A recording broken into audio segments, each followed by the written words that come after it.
नमस्कार दोस्तों, आपसे एक अदा स्वागत है। कैसे हो आप सभी? आप सभी को पता है कि एसएसबी हेड कांस्टेबल कम्युनिकेशन उसका रिजल्ट अभी तक नहीं आया, मगर उसके साथ ही साथ एक भर्ती और थी आप सभी की एसआई स्टेनो, और उसका फाइनल रिजल्ट भी बहुत पहले आ चुका है और उसका ज्वाइनिंग लेटर भी आ चुका है। तो यहाँ पर कुछ चीज़ें हम देखेंगे उनके ज्वाइनिंग लेटर से रिलेटेड, क्या क्या चीज़ें दी गई हैं, कुछ बदलाव किया गया है, कैसे क्या किया जा रहा है, वो सारी चीज़ों को, क्योंकि बहुत सारे एसएसबी हेड कांस्टेबल वाले हैं जिनका कंफर्म सिलेक्शन हो जाएगा रिजल्ट आने पे, तो वो थोड़ी चीज़ें अपना देख लेंगे। कुछ चीज़ें हैं इसमें जो पूरा ज्वाइनिंग लेटर है तो समझ लेना, इसकी पीडीएफ वगैरह भी मैं आपको प्रोवाइड करूँ। चलते हैं वीडियो को स्टार्ट करते हैं। वीडियो अच्छी लगे वीडियो को लाइक करना, चैनल को सब्सक्राइब करना, और साथ साथ ये भी बात करेंगे कि रिजल्ट कब तक आ जाएगा आप सभी का, ठीक है। तो यहाँ पर अगर देख सकते हैं तो ये जो ज्वाइनिंग लेटर इस बार सीधा हेडक्वार्टर से जारी किया गया। मुझे नहीं पता कि एसएसबी में कैसे ज्वाइनिंग लेटर इशू करते हैं, मगर हमारे यहाँ आईटीबीपी में जहाँ पर भी आपको रिपोर्ट करना रहता है, अगर आप ट्रेनिंग सेंटर पे रिपोर्ट करते हो तो ट्रेनिंग सेंटर आपको ज्वाइनिंग लेटर इशू करता था, अगर आप बटालियन में रिपोर्ट करें तो बटालियन आपको ज्वाइनिंग लेटर इशू करता है, ठीक है। बाकी मगर यहाँ एसएसबी में सीधा हेडक्वार्टर से आरके पुरम के द्वारा ही यहाँ पर आपको दिया गया। यहाँ पर फाइल नंबर वगैरह लिखा है, सेलेक्ट पैनल लिखा हुआ है, एसआई स्टेनो लिखा होगा, ये सारी चीज़ें हैं। और 19 सितंबर को ये जारी किया गया है, मगर इनके पास एक दो दिन पहले ही आया है, मेल के माध्यम से आया है। यहाँ पर उनका नाम वगैरह लिखा हुआ है, यहाँ पर उनके पिताजी का नाम लिखा हुआ है, और यहाँ पर पोस्ट का नाम लिखा है एसआई स्टेनो, और जो भी पैसा वगैरह मिलना है, जो ग्रेड पे वगैरह, वो सारी चीज़ें लिखी गई हैं। कुछ एक डाउट रहता है बच्चों के मन में, वो सारी चीज़ें बता देता हूँ। जैसे यहाँ पर लिखा गया है कि यहाँ पर लिखा जाता है, अगर आप यहाँ पर देखोगे तो यहाँ पर लिखा है टेम्परेरी, ठीक है, लिखा है purely temporary, the appointment purely temporary. देखो बात ये होती है ना, जब आप ज्वाइन करते हो किसी भी कहीं, मतलब कि ऑल इंडिया कहीं पर भी ज्वाइन करते हो ना, तो स्टार्टिंग के 1 साल कहीं पर होते हैं या कहीं पर 2 साल होते हैं, वो प्रोबेशन पीरियड होते हैं। प्रोबेशन पीरियड कहते हैं उसको परिवीक्षा अवधि, यानी कि उस 2 साल में आपके बारे में समझा जाएगा और आपकी एक रिपोर्ट लगाई जाएगी 2 साल बाद कि आपका आचरण कैसा रहा, आपका काम कैसा रहा। अगर उसमें दिक्कत होती है तो वो बढ़ा भी सकते हैं, 6 महीने से 1 साल उस प्रोबेशन पीरियड को बढ़ा भी सकते हैं। तो ये सारी चीज़ें यहाँ पर बताई गई है। तो टेम्परेरी नहीं होती कोई भी जॉब, ये सारी ही परमानेंट होती है। मैं 2 साल का एक प्रोबेशन पीरियड रखा डराने के लिए, ताकि आप जाते ही अपने आप को राजा ना समझे लगो, ठीक है, इसलिए ऐसा होता है कि टेम्परेरी पीरियड यहाँ बताते हैं।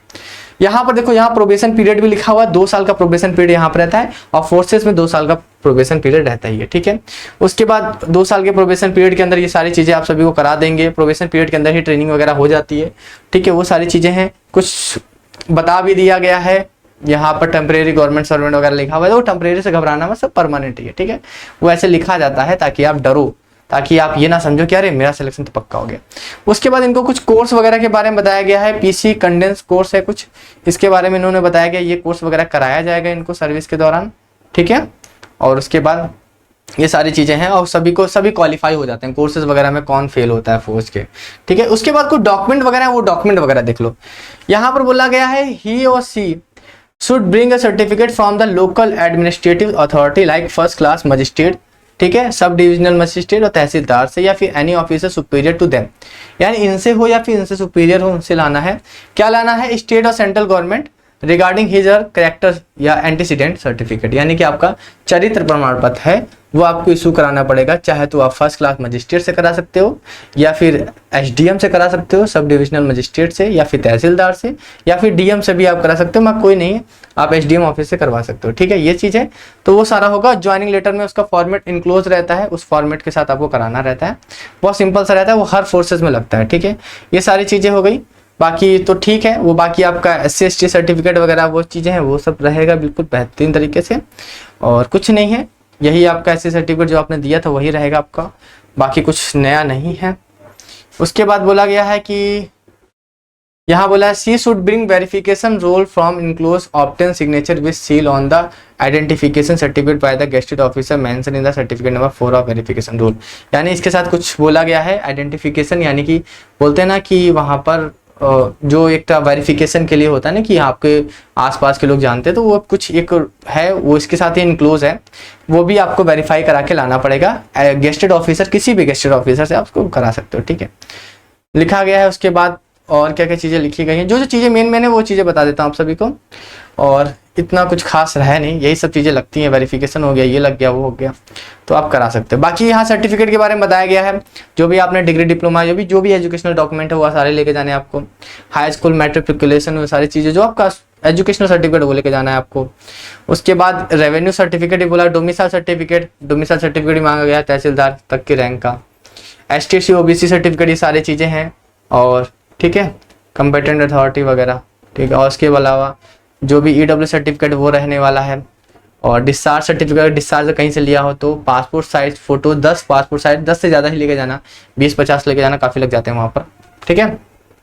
उसके बाद जो मैंने बता दिया था आप सभी को, कैरेक्टर सर्टिफिकेट वो तो हो ही गया था, वेरिफिकेशन वाला सर्टिफिकेट वो तो आपका हो ही जाएगा।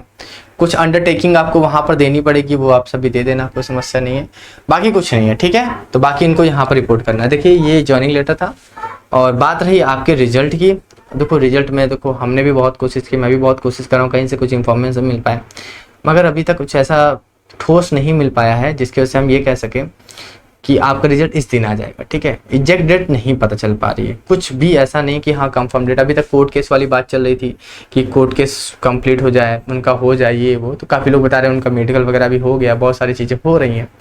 देखो अभी हम यही कह सकते हैं, इंतजार के अलावा हमारे पास कुछ नहीं है। बाकी कोई मतलब ऐसे बोलते हैं ना कि देखिए वर्बली बहुत सारी चीज़ें पता चलती हैं, ये चल रहा है वो चल रहा है, मगर हम उस पर कितना विश्वास करें, कितना विश्वास कर सकते हैं। जब तक कुछ एकदम ठोस ना मिले, एकदम से पक्का यार पेपर्स के साथ प्रूफ ना मिले, तो थोड़ा मज़ा भी आता है, ठीक है।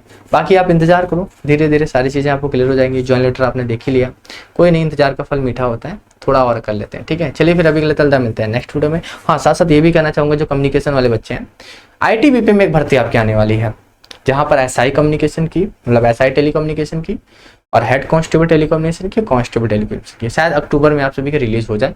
जितना अभी तक इन्फॉर्मेशन मिल पाई, उसकी SOP भी मैंने आपको दिखा दी है, तो आप उसकी तैयारी में लग सकते हो, बैठे ना रहो इंतजार में, ठीक है, उसकी तैयारी में कर सकते हो। चलिए फिर अभी के लिए चलता मिलते हैं नेक्स्ट वीडियो में। Thank you so much.